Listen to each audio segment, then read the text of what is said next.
I remember you as a kid at any given moment having at least 10 projects going.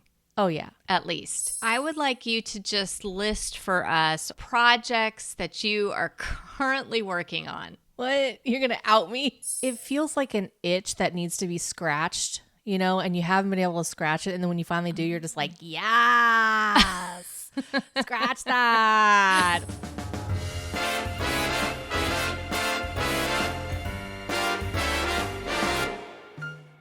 Hello, Megan. Hello, Michelle. Welcome to Sisters.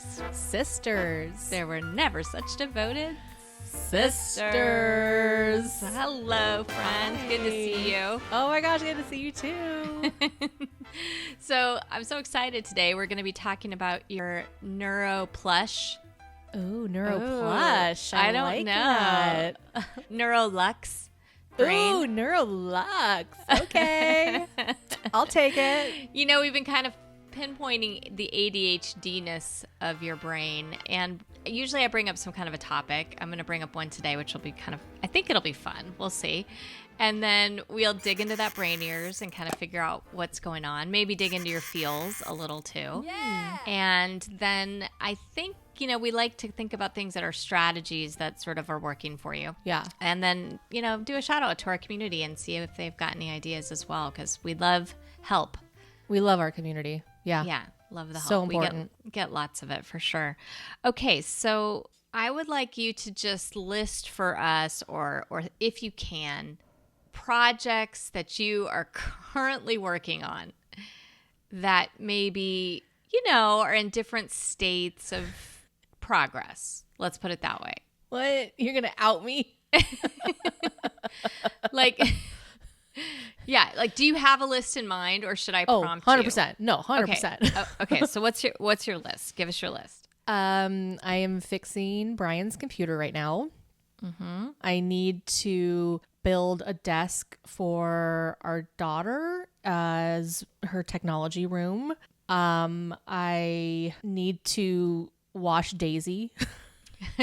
I've got a whole like cleaning system that I want to implement. The bed that I keep looking at while we're podcasting needs to be cleaned. Mm-hmm. And you know, I want to make sound dampening things for my room in here. Yeah. You know, and I'm learning how to cook. Okay, and like over the course of years, so I'm hearing some things are sort of like have tos or need tos, and other things are more like, you know, just if you had time. Oh yeah. So like, what's the list of, like, you have endless time, like a genie comes out of nowhere and just says, you have endless time, Megan, and you could stay focused to finish it. Like, what are the other projects in your mind? Oh, I just learned about this like baseboard LED lighting where it's like backlighting for the baseboards. I want to do that. Cool. I want to make a table that it goes from being like one circle and it like pulls out to be a bigger table. I love working on my puzzles and diamond art. There's like a lot of like little projects that I would just love to do. Like crafting things and building Building, things. a lot of building stuff. That would be the big one, is like just building all these different awesome. I want to build something for my shop that like apparently it looks like a okay, not look like, it's a what's the thing? So let's start with, while you're thinking about it, this, you if put you don't stuff know, away. Oh yeah. Go ahead. If you don't know what? If you don't know, Megan has a workshop, right? And in her workshop, she has every tool imaginable, and she knows how to use all the tools. You're a trained carpenter from the theater. Oh. And so you want to build what? It's a structure that's very tall that you can put stuff on. Okay. What is that called? Like a bookshelf? Yes, a shelf. Thank you. That's the word. But it's a shelf that like it modulates, and so like when you bring it down, it turns into a table for your saw. Oh, cool. And so the cool thing is that when it hinges up, the saw sort of hangs out right in the middle anyways. And then like when it hinges down, the saw kind of just, stays there, and then it becomes a table. I have no idea what this looks like, but maybe you It's can post a so- picture of it on Yeah. our site, because sounds fascinating. I mean, I remember you as a kid at any given moment having at least 10 projects going. Oh yeah. At least. Oh yeah. Like there was the sticker book project, but like what other ones do you remember from your childhood of like doing? Do you remember? Gosh, I tried to make an entire Star Trek console, like a display, like, those consoles they have, like where they're like the ensigns, or like, the people who are flying Communicating or whatever. Yeah. Yeah, like how it's plastic, and I tried to make one of those. Just like out of parts of stuff that you Well, found. because dad had somehow found these, like, I don't know, they're like acrylic pieces. And so he brought home all these acrylic pieces, and I was like, this would make a perfect Star Trek console. Oh my gosh, let's do this. And so I started drawing with like Sharpie on one side, and then I realized like it didn't look good. So I had to go on the other side and draw it again. So it looked like it was part of the thing. Part of the actual thing that you were creating. Acrylic, yeah. Yeah, I mean, our house, for those people who don't know the Mayadeski family, was filled with, I don't know, it was like a museum of oddities almost. It was all things electronics, because our dad was an electrical engineer. And so our entire garage was just filled with parts, very neatly labeled.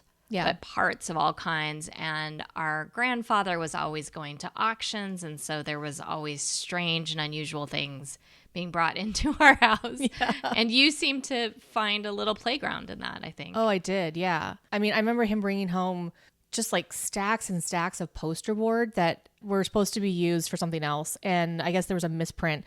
So then the other side of it was white. And so it was just like great poster board. So I spent all my time making different posters and, using that poster board for many, many different things.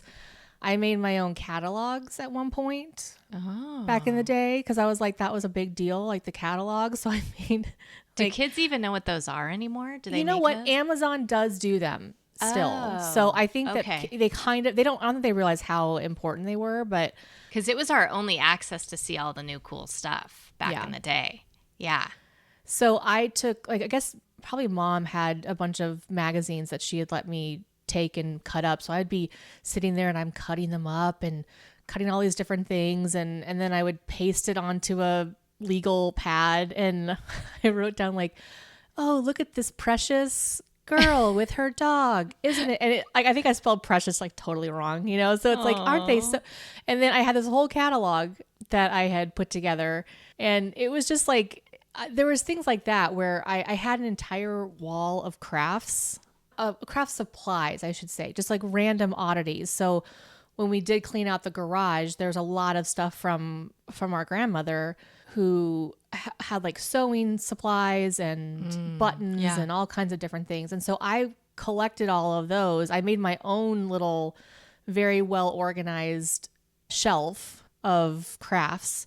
I had everything. Like, I mean, we went to the Great Salt Lake, and I had salt from the Great Salt Lake, because you never know when you might need salt from the Great Salt Lake. Somebody got me into shells and like making flowers. I think it was Aunt Madeline got me into making flowers out of shells. Like you can make all sorts of different kinds of flowers. I forgot about that. I did balloon animals. Because my godmother Celine, who's a Catholic nun, is also a clown.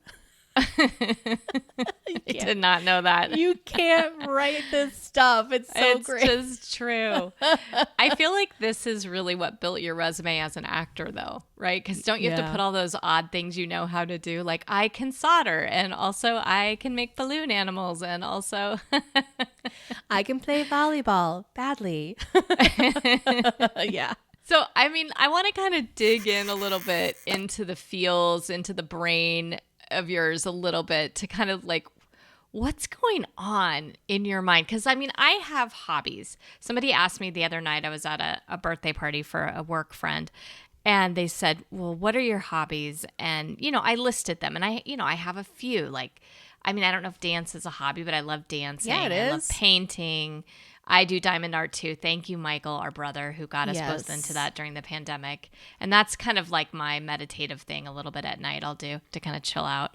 But, I have a couple things I do. There's not even like a hundredth, a thousandth of the different projects and hobbies and things that you've had over the years. So like I'm curious because to me it's almost overwhelming. So like what's going on in that brain of yours with all these projects? What's going on? How does it feel to have projects? A bunch of projects. It feels so good. Yeah. It feels like an itch that needs to be scratched, and you haven't been able to scratch it. And then when you finally do, you're just like, yes, scratch that. Woo. Does it happen? Do you get that point where you think, oh, I'm bored of this now and I'm not going to keep going with this? Or is it always sort of in the back of your mind that, oh, I'd love to finish that? Or, well, see, that's the kicker, right? So, for instance, I love doing the diamond art, but then I don't know, I still have one left over in my closet, and I know it's there, and I'm like, I could totally do it, but I also don't have any space right now to do it. So, part of me is like, maybe I'll just like cut it up because I'm not gonna like post it anywhere, right? But, like cut it up and just do like little sheets of it because it's fun to just kind of meditatively go through it. Yeah. So I was thinking about like maybe I just like cut it up and like whatever. I'm not gonna hang them. Yeah. So like I'll get to something and I love it, but then it's like I kind of move on to the next thing, and then it's sort of just there in the background, and I'm like, oh right, I could do that, and so it sort of weighs on the back of my mind, like I have it, I could do it. I don't know if I should. It can actually be really overwhelming, and that's been one of the reasons why I don't have as many projects, because over the last, I'd say 5 years, I've had to really work to not have projects. Bless Brian. He is helping me. He's like, Megan, do you need another project? And I was like, but I want to. And he's like, Megan, do you need another project? So now I have his words in my head. Megan, do I need another project? I'm like, no, I don't. So what does that look like if you were just to allow your brain to just go with no limits And would no your budget? house? Yeah, no budget.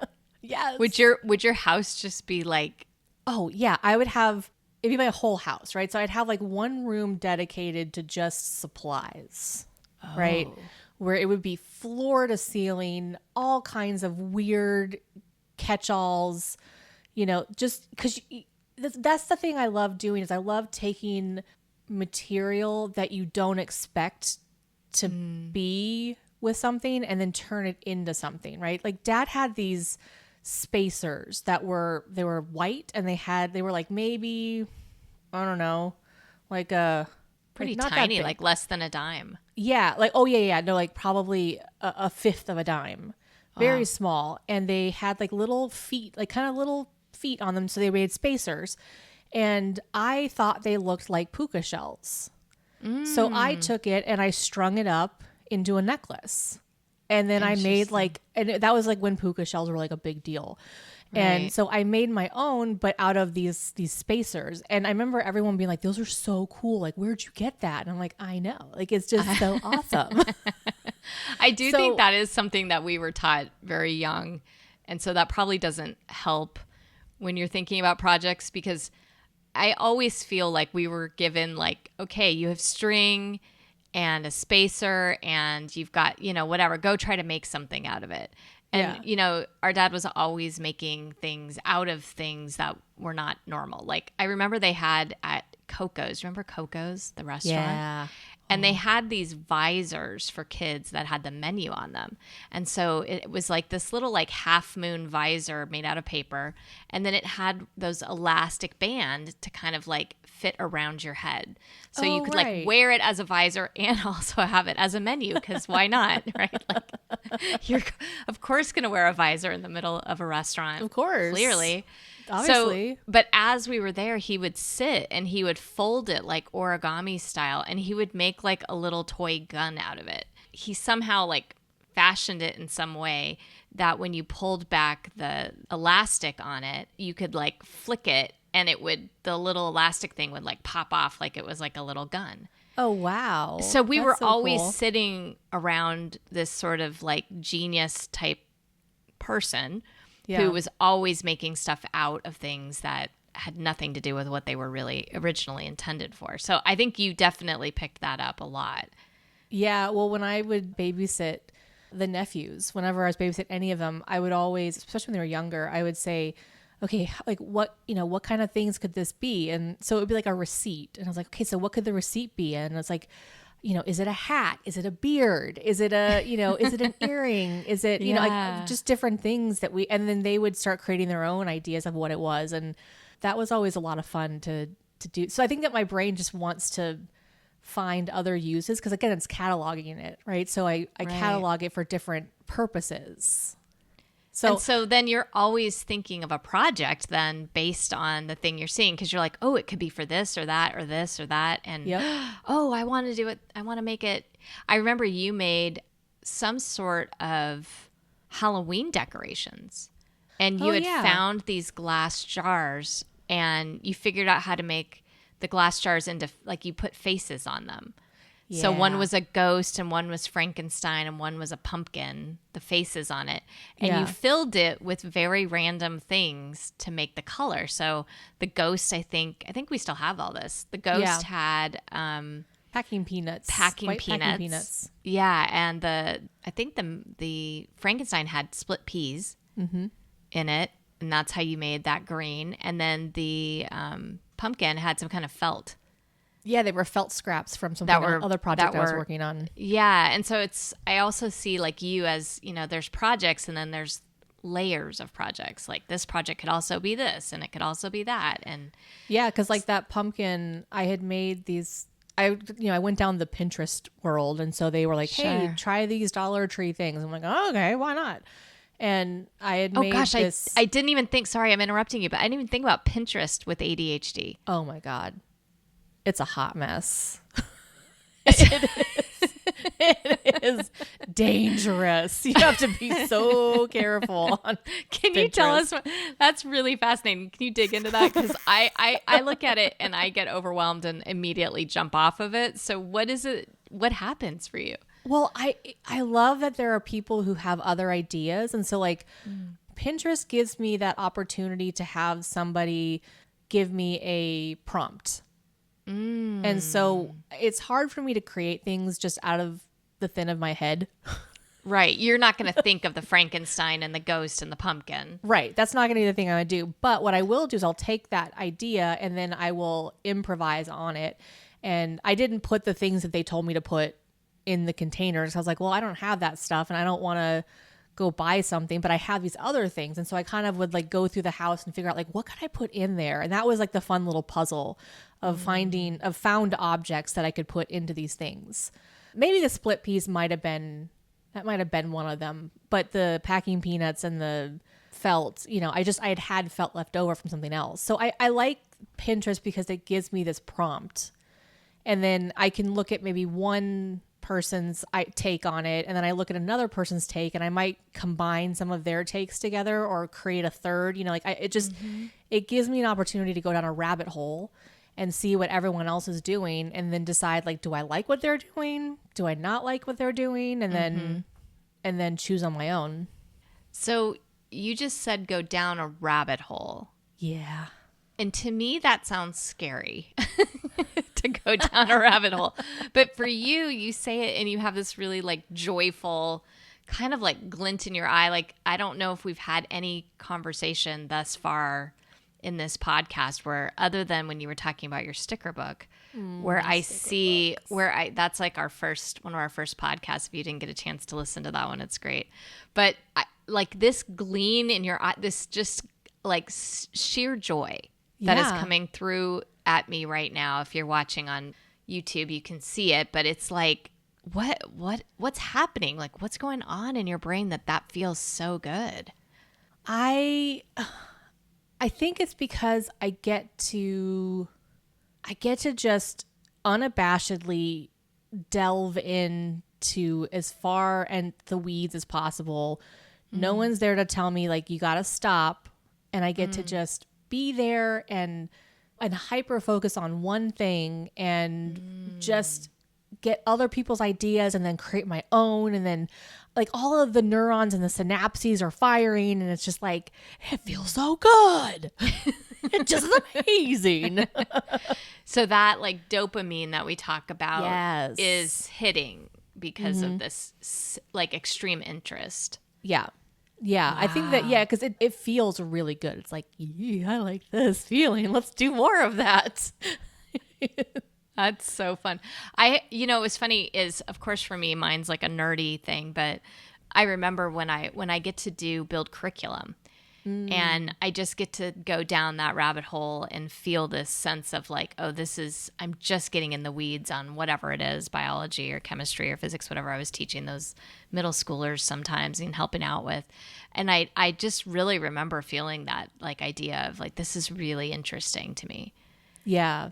I can't imagine that feeling, though, overtaking me on the regular. You know what I mean? Because I would like not cook dinner. I would not be wanting to see people. I would be in a state of, maybe euphoria to some degree, but also might wake up from it going, oh, like, because I would tell, the people in my household, by the way, like, I'm not going to be available for this chunk of time because I'm really in it.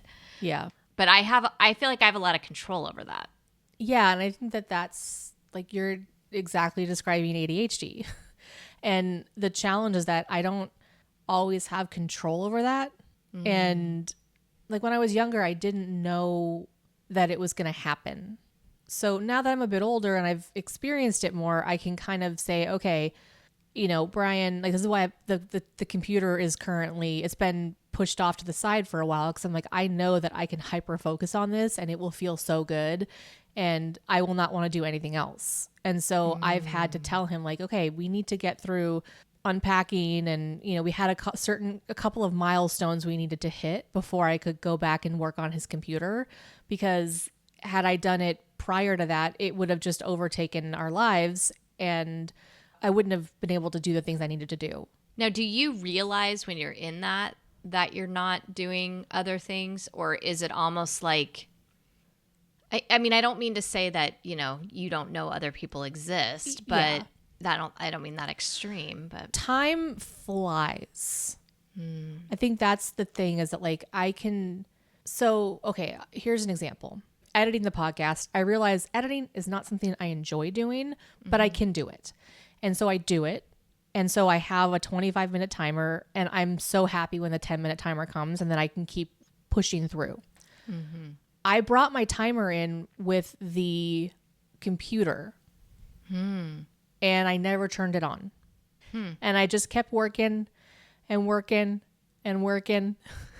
And I finally did come up with a solution yesterday. I was like, I finally figured it out. Like, it's fixed. I'm like, whoa, I fixed it. Good job. Yeah, I know that was really weighing on you for sure. Yeah. So I finally fixed it. Huh.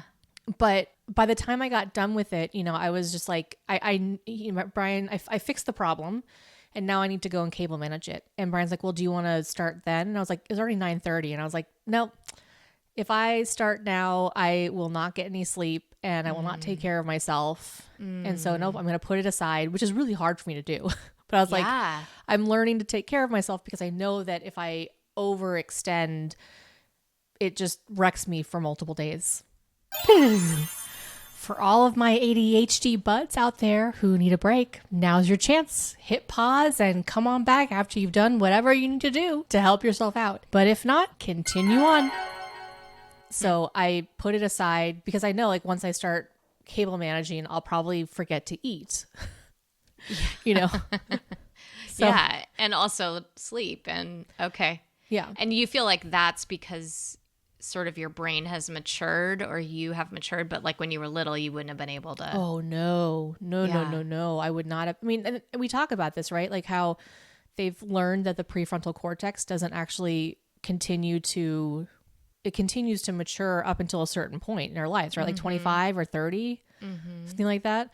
So that executive the very little butler that I might have had he's like, he or she is very, very teeny tiny. Wee little buttress. It's a wee little buttress. And, and I think having to mature and recognize that I need to take responsibility for some things. Yeah, I don't think I've really started to figure that out until my late 20s.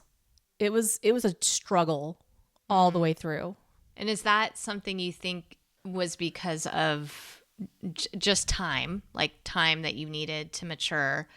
Do you feel like you had some support with that, or how did that Well, I come did about? have some support. You know, I think all of the basic support systems, you know, I knew I had like a safety net with you guys. I had a therapist at that point, and you know, there was a lot of stuff that was definitely helping, but I genuinely think it was just time. Yeah. Just having my brain mature enough. There are connections that I'm making now that I never even considered when I was younger. Interesting. And it just didn't even occur to me to stop. You know, it definitely like in my early 20s, I would get so hyper focused on a project to the point where I wouldn't sleep for multiple days because I was just so in it and it felt so good and I didn't want it to stop and I didn't know how to stop it.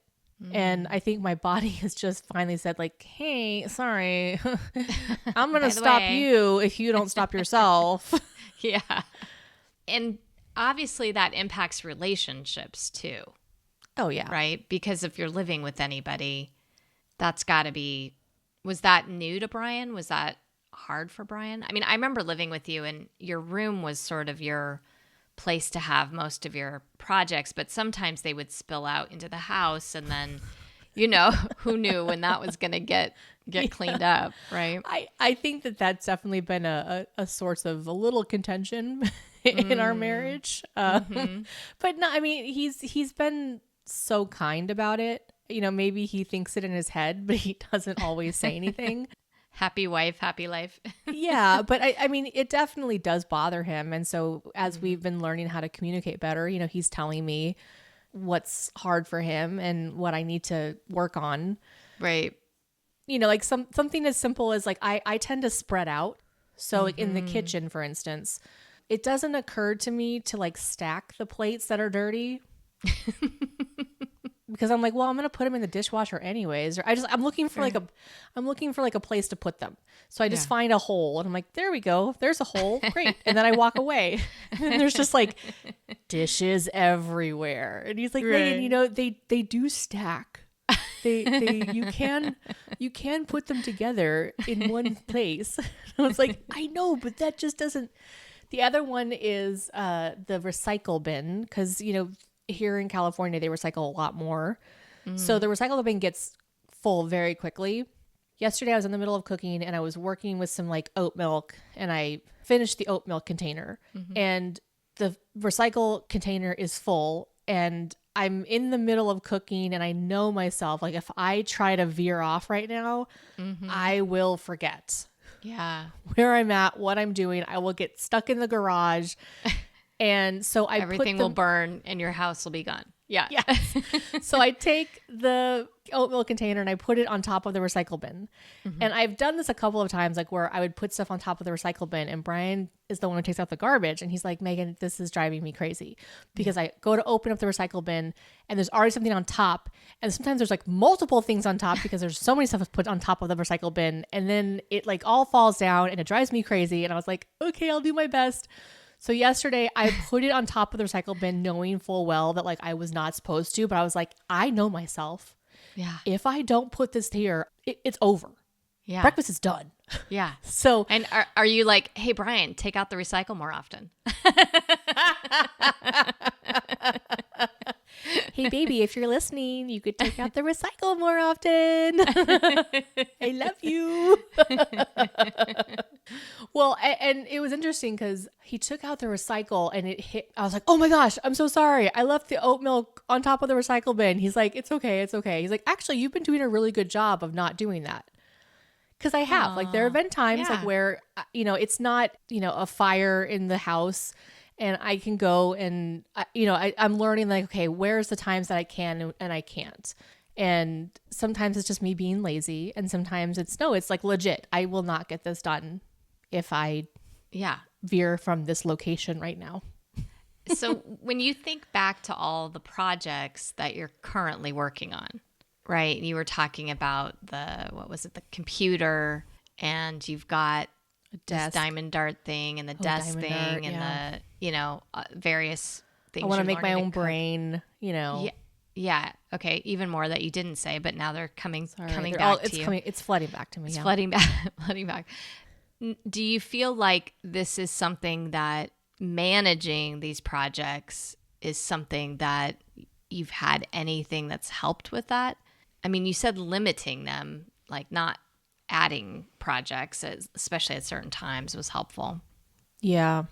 Managing. I don't know. I mean, I just feel like No, it's let me fit. This is actually pretty funny because I'm thinking of the phrase of like managing my projects, and I was like, that would be really smart to manage my projects. I'm like, how would one do that?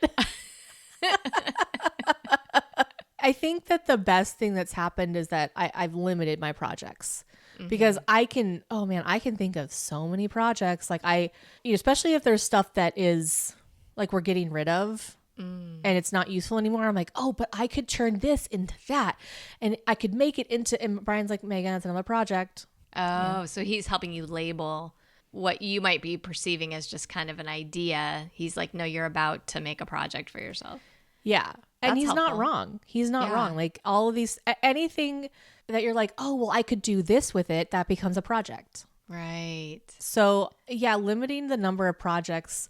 Or I could learn this, or I could make this, or I could whatever it is. Okay. Yes. That makes sense. Yeah.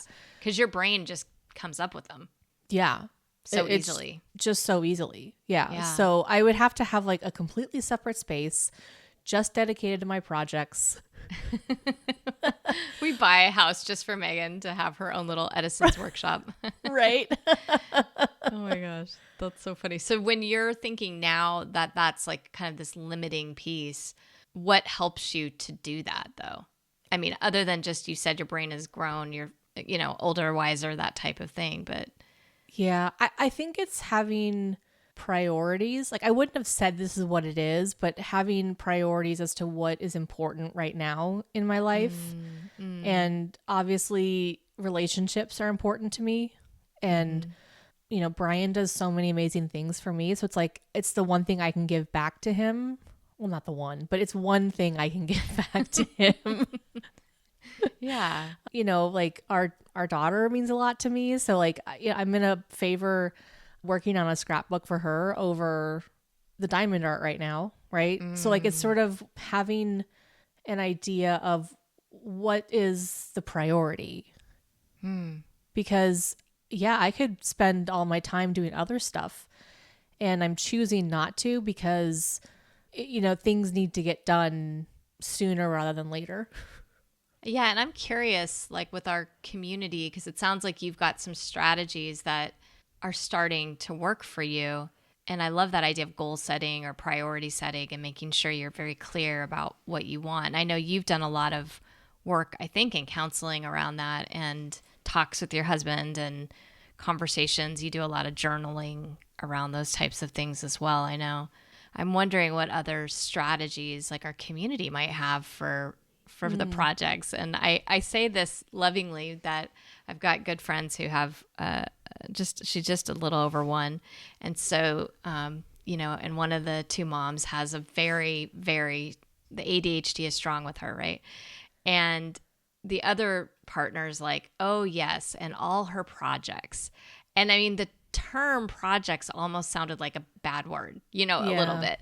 And so we were talking about managing that to some degree and what that looks like when you have a child. And, she's really into things that are actually quite toxic for children. She's an artist. And so you have to be careful, right? Like where things exist and where things live. And if you don't put them away, and all of that can actually be dangerous, right, for kids if you have them. So I'm curious, other people in our community, what they might be doing, if anything, right, to try to manage how many projects or what projects are going on and how that might impact their lives. Or, as you're saying that, I would also say how to get buy-in from the people in your lives with their projects, because I think that's why I instinctually made a computer for Brian, because this project that I love to do benefited him. So then he can see like, oh, when you do these projects, you make these amazing things. And so when there's been a few times where like I'll have a project out and I'm like, yes, but this creativity is what made your computer. And he's like, no, that's true. That's really true. Okay. Yeah, you're right. So I kind of had something to fall back on to be like, but it does work to your advantage to be married to this brain. Yeah. I love that. Yeah. Bringing around that positivity of what is it that I am contributing, and kind of being purposeful about doing maybe a project here and there that is going to actually really benefit, your community, whoever you're with. Yeah. Cause right? like the last thing I want to do right now is actually work on his computer, which is funny. Cause it's not, I enjoy making the computer. I don't enjoy fixing the computer. So I have to fix it. So it's not something that I've been wanting to do, but I knew that now was the time I had the capability to do it. And I also know that it benefits him so that I can continue to get buy-in with him when it comes to my brain, right? Sort of like this give and take and the compromise that you give. And I think that's the maturity that I didn't have when I was younger, to be able to say, yeah, you don't particularly like this, but like you need to do it in order to be present for your partner. Yeah, that makes so much sense. And I think all of us can take that to heart regardless of our brains, right? Like of how they work. But I do think when you have something that is somewhat chronic, I'll say, for you, which is this forever in a project that's not quite finished oftentimes, or spreads out beyond, the room that you were given potentially. that showing people what they need to appreciate about the other side of that is really important, and advocating for yourself, it sounds like. Yeah. And just, I think also figuring out like the days that you can do more than you think, like the days that you can do hard stuff. Like today, for instance, you were like, hey, we have an hour to record. And had it been, honestly, if I had kind of gone with my own day, I'd have been like, nah, I'm good. Like, we'll do it later. Yeah. But I also know that, we're trying to get a certain number done so that I can kind of have a backlog. And I knew all of these things, but I also know that like I've put you off in other times that I really needed it. And today I didn't need it as much. And so I'm like, okay, well, can I just get myself together and get started? Yeah. And even you, and I knew something was stopping me. So I messaged you, like I called you, and you're like, okay, well, you look great, whatever. Like, it's fine. And then that sort of alleviated things. And I was like, okay, well, I can just get ready. And I was actually early. You were. I was late. I was late. No, you weren't. You were just right on time. Yeah. But like, I wanted to be early to show that like, yes, I can do this, and I can do hard things, because I think that, again, like in my mind, that's going to give you buy-in to continue doing this with me, to show that like, I'm trying to do this. I'm trying to like step outside of things that are hard for me and push myself to a different level. And I think, what's great about what you're saying is that idea of pushing yourself just gently, or maybe not so gently, outside of your comfort zone. I think that concept of expanding your world a little bit, is so hard, I think, sometimes when I listen to you, of pushing outside that boundary. But I just want to let you know that even when you push me off, and even if you had said no today, I would still show up. And we would still do this. So that is not necessary, and no one with ADHD needs to apologize for what they need. But I appreciate you working on yourself, and hopefully you feel good about yourself with that, which is pushing against those boundaries that maybe sometimes you wouldn't have before. And but that is not a requirement for me to show up, just so we Well, are clear. I appreciate that. Thank you. Thank you so much for sharing about your projects. I love my projects. We benefit so much from them, and we have had to endure them. Both of those things are true. So true. Love you. I love you too. Bye. Bye.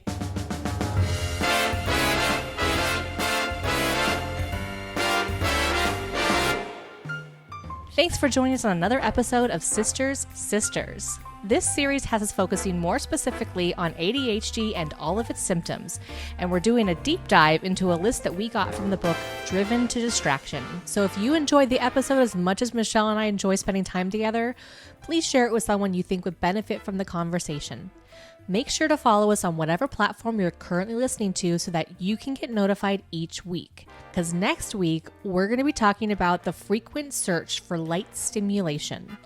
Michelle doesn't even know what this topic could possibly mean, but I had instant thoughts as soon as she said this.